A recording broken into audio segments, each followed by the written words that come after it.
cette coopération interdisciplinaire pour créer, c'était l'objectif de départ, une visite des jardins du château de Versailles. Alors j'avais invité Laurent Gaveau du château de Versailles qui hélas ne pouvait pas se déplacer ce soir, donc il s'en excuse.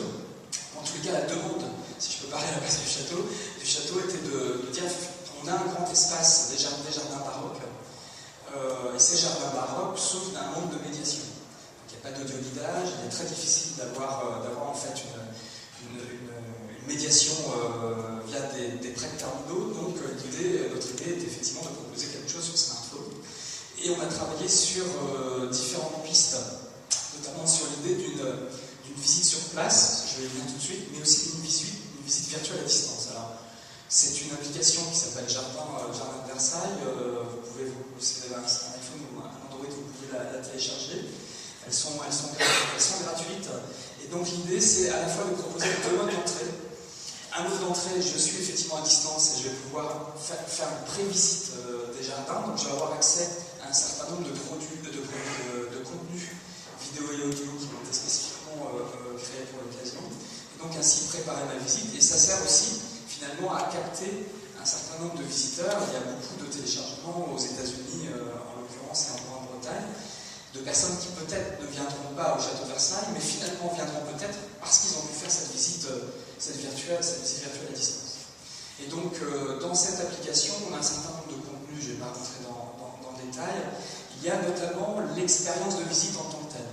Parce que l'idée de l'équipe, notamment en classe, évidemment du côté du château, n'était pas de faire quelque chose qui soit purement techno, mais d'utiliser la techno vraiment au service de la visite, et qu'il n'y ait pas en fait cette impression d'avoir un écran entre le visiteur et les jardins, et que la visite soit vraiment soutenue par cet outil mobilité. Donc quand on est en visite interactive au cœur des jardins, en fait on travaille sur deux choses très simples. C'est qu'on a là on peut le voir ici, il y a un certain nombre de contenus qui sont géolocalisés. Et donc ces contenus, c'est des vidéos dans lesquelles on va pouvoir faire des rencontres, entre guillemets, de conservateurs qui ont travaillé sur des bosquets ou sur les jardins. C'est-à-dire que l'idée aussi était de travailler dans la qualité des contenus. Et on voulait se démarquer de l'approche classique des audioguides, qui était la suivante, et qu'on connaît tous, c'est avoir une voix dite par un comédien qui va nous emmener de lieu en lieu. Et là, l'objectif était de créer des rencontres virtuelles, bien entendu, mais des véritables rencontres entre le visiteur et les gens qui s'occupent, qui restaurent, qui parlent en tous les cas de leur activité dans les jardins. Et c'est avéré que cet aspect-là était effectivement très, très, très important. Donc géolocalisation des contenus, ça reste maintenant, c'est très classique, on l'avait conçu il y a 3 ans, et on a apporté cette technologie de réalité augmentée qu'on connaît maintenant, qui se développe progressivement, on en parle beaucoup, il y a encore finalement peu d'applications utilisant la réalité augmentée. Et là, pareil, la réalité augmentée permet de voir autour de soi, à travers le truchement de sa caméra sur son téléphone, des contenus qu'on peut visualiser à distance, en tous les cas les géolocaliser. Donc il y a 2 portes d'entrée, si j'ose dire, 2 moyens d'accès. C'est d'une part la géolocalisation des contenus quand vous vous déplacez dans le jardin, le téléphone sonne, il sonne pas, il vibre d'ailleurs, et il vous indique en fait les contenus, ou alors un accès à ces contenus par la réalité augmentée. Alors bien entendu, là je ne vais pas rentrer dans le détail, mais là il y a dans le détail du processus. En fait, quand on avait fait des tests auprès de 200 visiteurs et une vingtaine d'utilisateurs qui avaient été suivis de près, notamment avec des interactions filmées par les caméras qui étaient portées sur leur tête, on avait mis au point un service beaucoup plus important, et notamment avec une post-visite. Ce qui n'est pas le cas aujourd'hui, même si on peut utiliser cette application comme post-visite, puisqu'on peut regarder après les contenus qui nous intéressent, puisque la différence de l'audioguide, quand on le remet, l'audioguide, celui-ci, on le garde dans la poche, et ça, c'est un élément tout à fait important. Et donc, on avait prévu et on a testé une plateforme de post-visite qui a rencontré un très très fort succès, et qu'on développera par la suite pour d'autres applications. C'est en fait tout simplement le fait de retrouver sa visite, et d'avoir son parcours localisé sur une carte, et de pouvoir retrouver les contenus officiels du château. Cette partie-là est importante, mais aussi pour rejoindre Mulsrec, les produits autocontenus. C'est-à-dire que toutes les personnes qui avaient utilisé leur téléphone pendant la visite, en prenant des séquences sonores ou en prenant des photos, se trouvaient elles aussi géolocalisées dans le parcours qu'ils pouvaient partager donc avec des amis. Alors donc voilà, ça c'est un exemple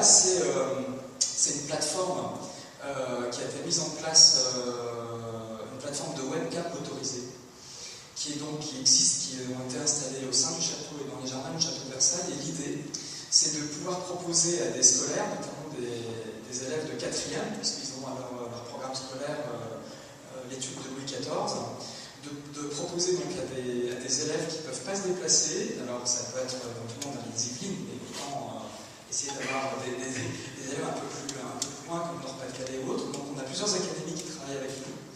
Et donc ces élèves peuvent écouter et suivre un conférencier de la RMN qui est situé au château de Versailles et qui va pouvoir piloter ces webcams motorisées et faire comme ça une visite à distance du château.